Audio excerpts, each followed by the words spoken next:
Alright, this is Vegeta8259, and this is part 2 of the Master Grade Gundam F91 review. And one thing I forgot to mention in part 1 was just not really a point of articulation, but just a feature on the back of the leg.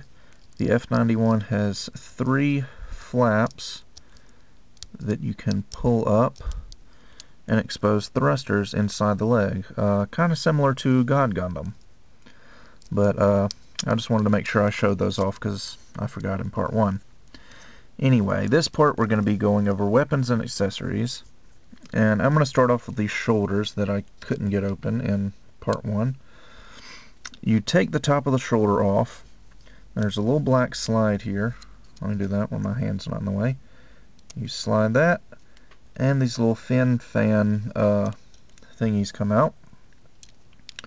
Replace that, and there you go.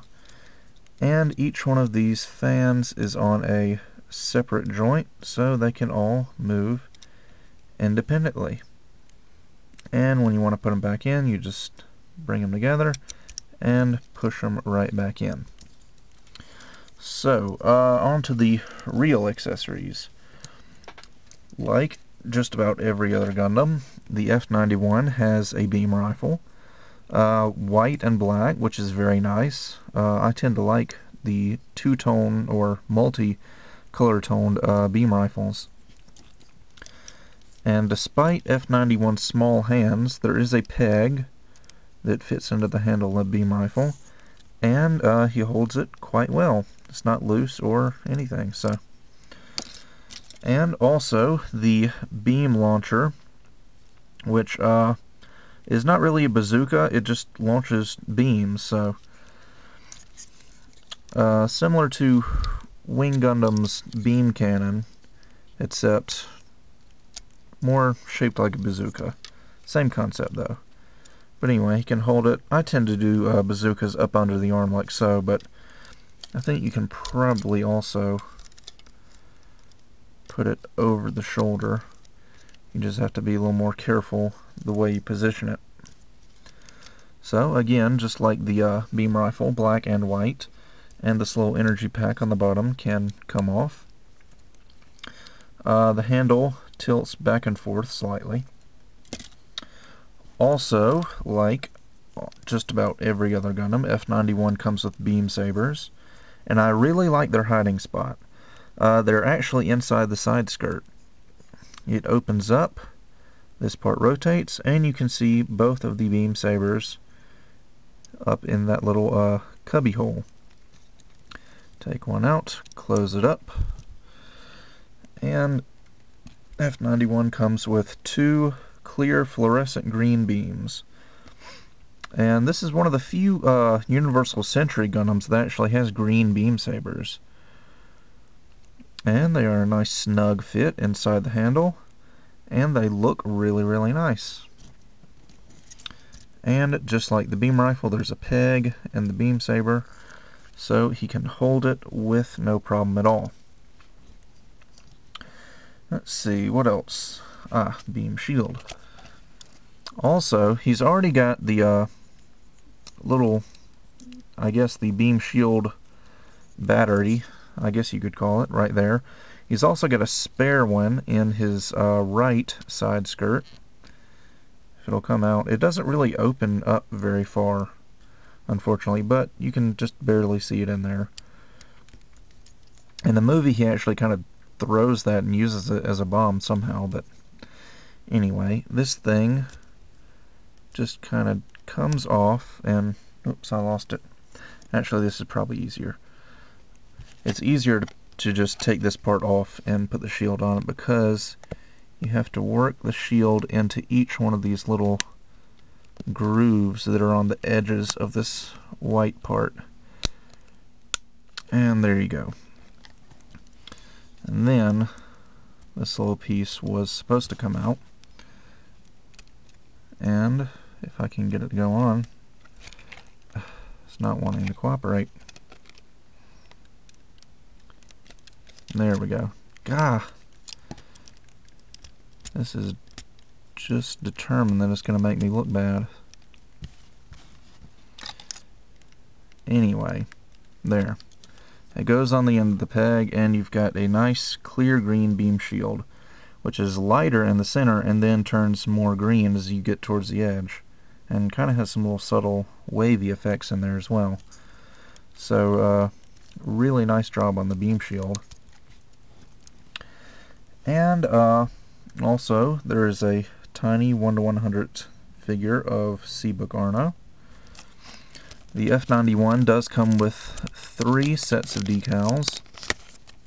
You get a small sheet of foil stickers for the eyes, forehead camera, and the little tiny black triangles that go on the center of all these little yellow triangles. You get a sheet of dry transfer decals with 2 different F91 logos. I actually think I'll be using this one. It just looks more interesting to me. And a sheet of clear stickers for all the little warning signs and things like that. And I think the F91 just might win for the coolest action base of any Gundam kit. Instead of just a normal action base, you get the enemy mech from the movie, the Rafflesia, which is designed to look like a giant red flower that grows in the rainforest that stinks really bad. But, as you can see, there's the cockpit with the little figure of Iron Mask inside with a clear bubble on top. Unfortunately, this is going to require a bit of painting. They give you black plastic for the guns and then for the little saw tentacle things, but like these thrusters and some of the middle parts here in the cockpit is all going to have to be painted. Anyway, it's got little green wires, 5 of them, no wait, 4 of them, and they just connect up under the underside of it, and they've got the little saws on the end. And let's see, it's got a little peg right here, and it's actually kind of hard to get to, but up under the back skirt of the F91, I'm not sure if you can see it or not, but there's a small piece of plastic that you just need to pull off. Actually, it's probably easier that the back skirt fell off. Anyway, put the back skirt back in place, and then move the camera up a bit. We can set this on that little peg that we just exposed. There we go. Alright.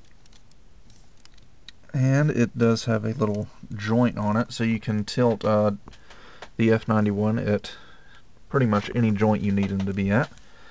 And not only do you have an action base, you now have a diorama with the F91 battling against the Rafflesia. So yeah, I think it just might be cooler than 00 Riser's clear green Celestial Being action base. So, I believe that's it. Actually, that's not it. Almost forgot. Before we end part 2, I did want to do some size comparisons. So, alright, F91, who is... That's one thing I will say about the F91. If there is one downside to this kit, it's that the inner frame is fine, but the armor tends to fall off pretty easily. So you'll just have to be a little careful when you're handling it. Anyway, I'm going to compare it to 2 other master grades. This is the Crossbone Gundam, a Gundam that existed at about the same time as the F91, so they are a similar size, both 15-meter mobile suits. And the obligatory comparison to the RX-78, which you can see is a bit taller than the F91, being that the RX-78 is an 18-meter suit and the F91 a mere 15 meters. So, I think that is finally the end of part 2, and I'll probably just do a short part 3 and show off the inner frame of the F91. So, I'll see you guys next time.